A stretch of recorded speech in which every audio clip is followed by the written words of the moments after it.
আমার নিজের একটা সংসার হোক, যেটা একান্তই আমার নিজের, যেখানে আমার অধিকার ছাড়া আর কারো অধিকার চলবে না। যে সংসারটাকে আমি নিজের মতো করে সাজিয়ে গুছিয়ে রাখতে পারবো, যে সংসারে আমি হব মেইন মানুষ। আমার এমন একটা সংসার লাগবে যে সংসারের প্রত্যেকটা জিনিসের ওপর আমার অধিকার থাকবে। প্রত্যেকটা মেয়ের একটা স্বপ্ন যে তার নিজের একটা আলাদা সংসার থাকবে, কোনো জয়েন্ট ফ্যামিলি না, যেখানে তার মন মর্জি মতো সবসময় সবকিছুই করতে পারবে, শখের জিনিসগুলো কিনতে পারবে, শখের ঘর সাজাইতে পারবে। হঠাৎ হঠাৎ একটু ইচ্ছা হলেই ঘরের লুকটা চেঞ্জ করতে পারবে। আমি কখনোই চাইনি শাশুড়ি এসে আমার সংসারে নাক গলাক।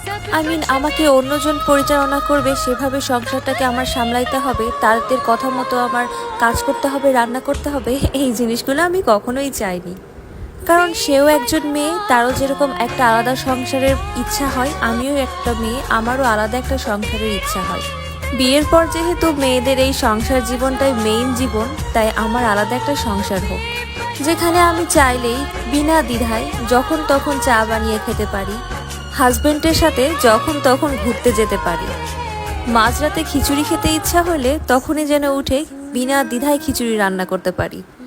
হ্যাঁ, আমার শাশুড়ি অনেক ভালো, আপনাদের শাশুড়িও অনেক ভালো। তারপরেও যখন একটা জয়েন্ট ফ্যামিলিতে আমরা বিলং করি, তখন কিন্তু আমাদের ভেতর কখনো না কখনো এরকম একটা প্রশ্ন আসে, অথবা আমাদের কোনো কাজ করতে গেলে দ্বিধাবোধ হয়।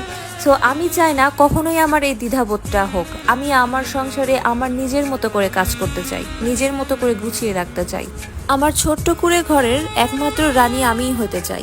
লাগবে না আমার অনেক টাকা পয়সা, অনেক গহনাগাটি, তবে আমার একটা নিজের ছোট্ট সংসার হোক, সাজানো সুন্দর সংসার হোক।